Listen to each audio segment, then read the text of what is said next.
بسم اللہ الرحمن الرحیم۔ السلام علیکم۔ ہمارے آج کے لیکچر کا عنوان ہے رموز اوقاف۔ رموز اوقاف کے بارے میں آپ کو پچھلے 2 لیکچر میں بتایا جا چکا ہے۔ آپ کو پچھلے 2 لیکچر کی تمام علامتوں کے بارے میں آج دہرائی کے طور پر دوبارہ بتایا جائے گا، اور مزید 2 علامتیں جو کہ آپ کے سبق فاقے میں روزہ میں دی گئی ہیں ان کے بارے میں بھی متعارف کروایا جائے گا۔ سب سے پہلے ہم رموز اوقاف کی تعریف کو دوبارہ پڑھتے ہیں۔ رموز اوقاف کو انگریزی میں پنکچویشن کہتے ہیں۔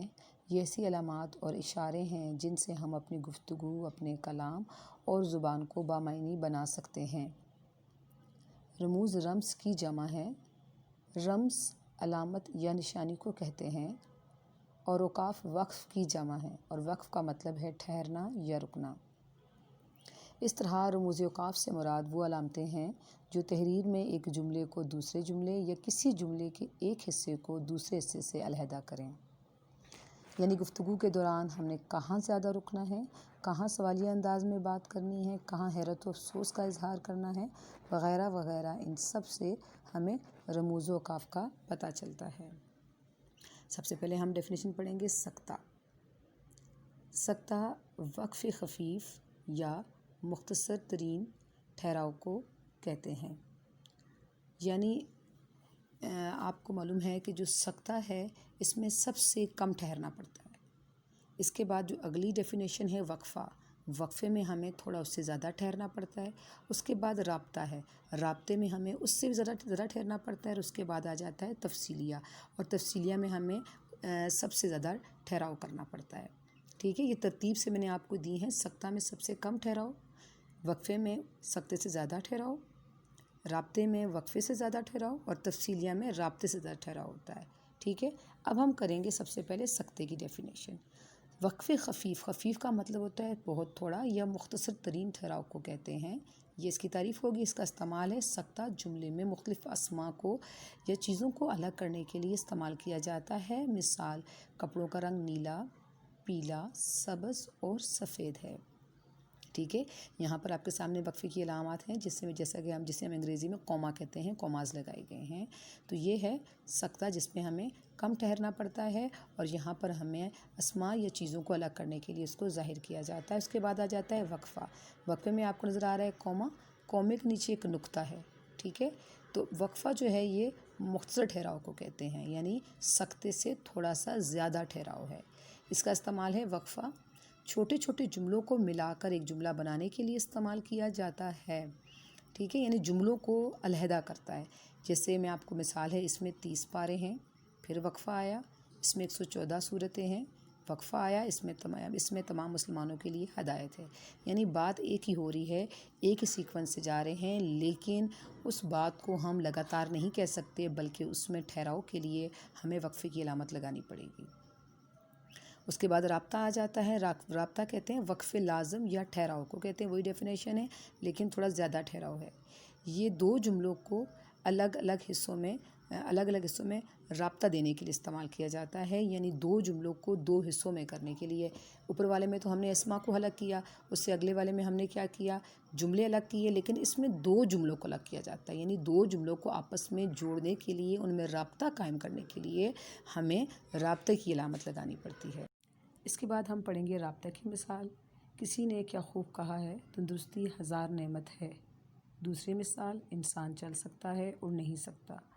اب ان مثالوں میں رابطہ کی علامت لگائی گئی ہے۔ اگر ہم ان مثالوں میں رابطہ کی علامت نہیں لگاتے تو جملے کی خوبصورتی بھی ختم ہو جاتی ہے، اور اس میں ایک بات کا جو مقصد ہے وہ بھی ختم ہو جاتا ہے۔ اسی طرح سے جملے کو اگر ہم عام بول چال میں بھی ٹھہراؤ کے ساتھ نہیں کہتے، یا ٹھہراؤ کے ساتھ ہم بات نہیں کرتے، تو نہ تو ہماری بات کا مقصد رہتا اور نہ ہی خوبصورتی۔ اس کے بعد نمبر 4 ہے تفصیلیہ۔ تفصیلیہ فہرست یا تفصیل بیان کرنے کو کہتے ہیں۔ اس کا استعمال تفصیلیہ کو ایک جملے کی تفصیل دوسرے جملے میں دینے کے لیے استعمال کیا جاتا ہے۔ جیسے مثال ہے انٹرنیٹ کے فوائد و نقصانات، تو ہم تفصیلیہ کی علامت لگائی، اور اس کے بعد ہم نے جو ہے اس کی تفصیل بتائیں گے کہ کیا فائدے ہیں۔ اسی طرح سے اگر ہم کہتے ہیں کہ لائبریری کی کتب کی فہرست، آگے ہم تفصیلیہ کے نشان لگائیں گے، اور اس کے بعد پھر ہم لائبریری کی کتب کے نام لکھیں گے۔ تو یہ ہے تفصیلیہ۔ نیچے لکھا ہوا ہے جی، آپ اسٹوڈنٹس دیکھیں کہ یاد رکھنے کے لیے صورت اب صورت کا میں نے کیوں لکھا ہے، دیکھیں میں نے آپ کو ڈیفینیشن دوبارہ دہرائی کرتی ہوں۔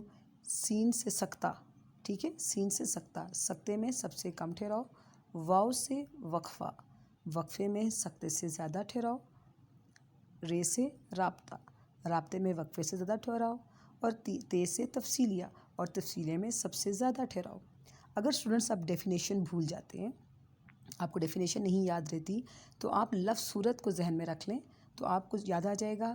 سین سے سکتہ میں مختصر ٹھہراؤ، سب سے مختصر ٹھہراؤ، واو سے وقفہ، وقفے میں تھوڑا زیادہ ٹھہراؤ، رے سے رابطہ، وقف لازم، ٹھیک ہے، اور تے سے تفصیلیہ، جس میں جو ہے تفصیل، ایک جملے کی تفصیل دوسرے جملے میں۔ تو یہ ڈیفینیشن کو یاد رکھنے کے لیے آپ کو ایک کی ورڈ دے دیا ہے۔ اگر آپ لفظ صورت یاد کر لیں گے تو آپ کو یہ نہ صرف ان کے نام بھی نہیں بھولیں گے اور ان کی ڈیفینیشن بھی آپ کو یاد رہیں گی۔ اس کے بعد نمبر 5 آ جاتا ہے ختمہ۔ ختمہ جسے ہم انگریزی میں فل سٹاپ کہتے ہیں، لیکن انگریزی میں یہ ایک نقطہ لگایا جاتا ہے، جبکہ اردو میں تھوڑا سا یہ ڈیش کی شکل میں ہوتا ہے، تھوڑا سا یہ لمبا ہوتا ہے۔ مکمل ٹھہراؤ کو کہتے ہیں، جملے کے اختتام پر یا مخفف حروف میں استعمال کیا جاتا ہے۔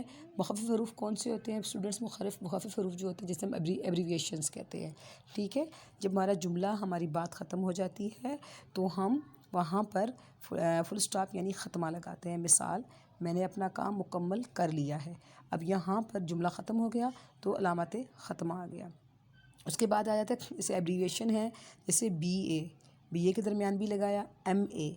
اسی طرح سے ہم جیسے مختلف اور ایبریویشن استعمال کرتے ہیں جیسے PIA، ٹھیک ہے۔ ہم اس طرح کے کتنے بے شمار ہیں ایبریویشنز ہوتے ہیں جنہیں ہم اردو میں مخفف کہتے ہیں، وہاں پر ہم ختمہ کی علامت کو استعمال کرتے ہیں۔ اس کے بعد آ جاتا ہے سوالیہ۔ سوالیہ نشان میں اسٹوڈنٹس یہ بات یاد رکھیں کہ جو نشان ہیں، اب یہ اردو میں جو ہے اس کا جو اردو میں جو اس کی جو سائڈ ہوتی ہے وہ رائٹ ہینڈ یعنی دائیں ہاتھ کی طرف ہوتی ہے، اور جو ہے انگریزی میں جو ہے وہ بائیں جانب ہوتی ہے۔ تو یہ آپ اس علامت کو یاد رکھیے گا، اس کی علامات سوالات کے آخر میں لگائی جاتی ہے۔ اس طرح سوالیہ کی جو علامت ہے وہ سوال کے آخر میں لگائی جاتی ہے، ٹھیک ہے، اور اس کا استعمال جو ہے دریافت کرنے یا کچھ معلوم کرنے کے لیے استعمال کیا جاتا ہے۔ مثال ہے، آپ کے مزاج کیسے ہیں۔ اس کے بعد آ جاتا ہے ندائیہ یا فجائیہ۔ ندائیہ یا فجائیہ کسی کو مخاطب کرنے، محبت، نفرت، حقارت، خوف و غصہ، خوشی یا تعریف و تحسین کے لیے اس کو استعمال کیا جاتا ہے۔ مثال، جیسے کہ ہم درخواست لکھتے ہیں، کسی بھی قسم کی درخواست جس میں ہم جناب عالی، جناب عالیہ، یا اس میں ہم پکار رہے ہوتے ہیں، کسی کو احترام سے، کسی کو عزت سے مخاطب کر رہے ہوتے ہیں، اس کی علامت کو وہاں استعمال کیا جاتا ہے۔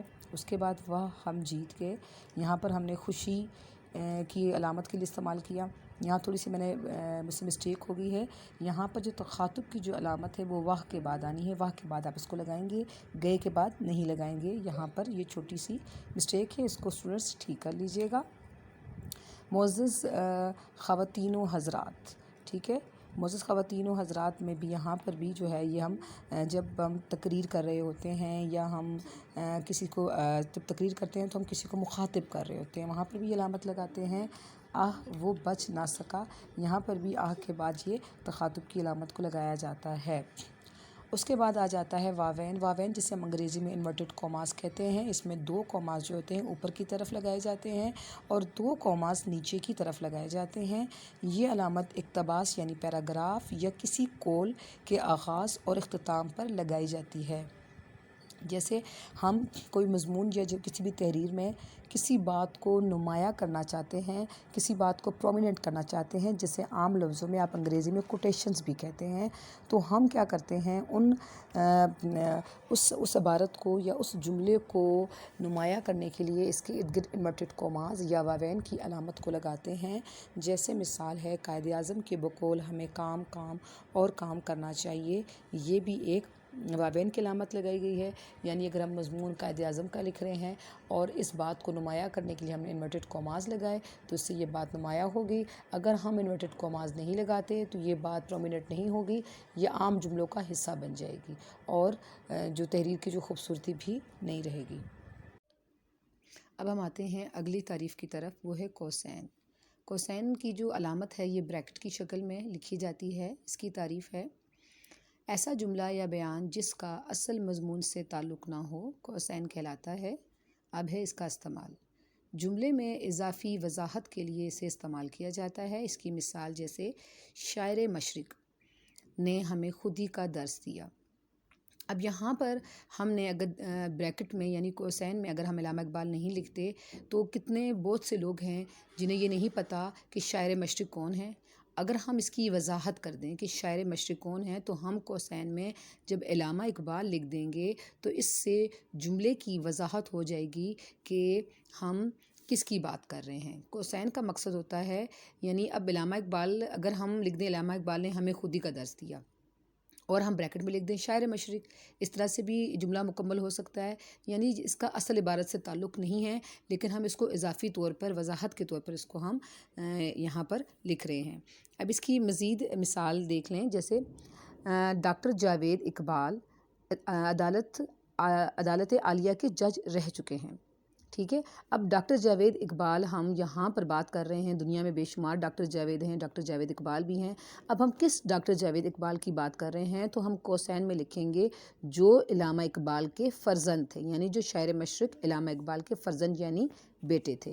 تو یہاں پر اس کی وضاحت ہو گئی۔ اسی طرح سے دیکھیں اگلی مثال ہے جاوید علی کے پاس بڑی عمدہ بندوق ہے۔ اب جاوید علی دنیا میں بے شمار ہے، اب ہم بندوقیں بھی دنیا میں بے شمار ہیں۔ اب یہاں پر ہم نے اس کی وضاحت کر رہے ہیں کہ وہ کون سے جاوید علی کی بات کر رہے ہیں، تو آپ اس کو کوسین میں لکھیں گے جو کل آپ سے ملنے آئے تھے۔ تو یہاں پر ہم نے کوسین میں حالانکہ جو کل آپ سے ملنے آئے تھے اس کا تعلق اس جملے سے نہیں ہے لیکن ہم نے اس کو اضافی طور پر وضاحت کے طور پر ہم نے اس کو بیان کر دیا ہے، ٹھیک ہے۔ جیسے اب شعر ہے، ایک مصرع ہے ہوتا ہے شب و روز تماشا میرے آگے، یہ ایک مصرع ہے۔ تو اب ہم یہاں پر اس کے سامنے اگر کوسین میں لکھ دیں گے غالب، یعنی یہ غالب کے شعر کا مصرع ہے، ٹھیک ہے۔ اسی طرح سے اگر ہم اس کو پورا شعر بھی استعمال کر سکتے ہیں، بعض اوقات پورا شعر آ جاتا ہے تو کوسین میں آگے شاعر کا نام لکھا ہوا ہوتا ہے۔ تو یہ ہیں کوسین کی چند مثالیں۔ اس کے بعد آ جاتی ہے اگلی تعریف خط۔ خط بھی تقریباً کوسین سے ملتی جلتی ہے۔ یہ علامت جملے کو باقی عبارت سے الگ کرنے کے لیے اس کے شروع اور آخر میں لگائی جاتی ہے۔ دیکھیں سامنے اس کی بہت آسان طریقہ میں سمجھاتی ہوں۔ اس کی مثال ہے اس کی جائیداد، ٹھیک ہے۔ آگے خط کی علامت جسے ہم انگریزی میں ڈیش کہتے ہیں، خط کی علامت لگا دی ہے، ٹھیک ہے۔ پھر ہم نے کہا باغ، دکانیں، جاگیر، مکانات، پھر ہم نے ڈیش لگایا اور نیلام ہو گئی۔ دیکھیں ہم نے کیا کیا ہے کہ پہلے جو جملہ لکھا ہے اس کی جائیداد، اب ہم نے ڈیش لگانے کے بعد ہم نے جائیداد میں کیا کیا چیزیں تھیں ہم نے وہ لکھی، جیسے کہ اس کی جائیداد میں کیا ہے، باغ ہے، دکانیں ہیں، جاگیر ہے اور مکانات ہیں۔ ہم نے پہلے وہ تفصیل لکھ دی، پھر ہم نے ڈیش لگا کے جملہ مکمل کیا، نیلام ہو گئی۔ یعنی ہمیں شروع اور آخر میں لگانے کا یہاں پر مقصد ہے کہ ہم نے جو بات شروع کی ہے اس کی وضاحت ہم دو ڈیشوں کے درمیان، دو یا خط کی علامتوں کے درمیان ہم اس کی دے دیتے ہیں۔ جیسے اب ایک اور مثال ہے آگ لگی تو سارا مکان، ٹھیک ہے۔ اب ہم نے جملہ شروع کیا ہے، پھر ہم نے کیا کیا، خط کی علامت لگائی، پھر ہم کہیں گے اینٹ، چونا، مال، اسباب، دروازے، کھڑکیاں، کپڑے۔ اب مکان جب جلا ہے تو مکان میں جتنی چیزیں تھیں ہم نے سب کے نام بتا دیے، پھر ہم نے ڈیش لگایا اور آخر میں بتایا کہ جل کر راکھ ہو گئے۔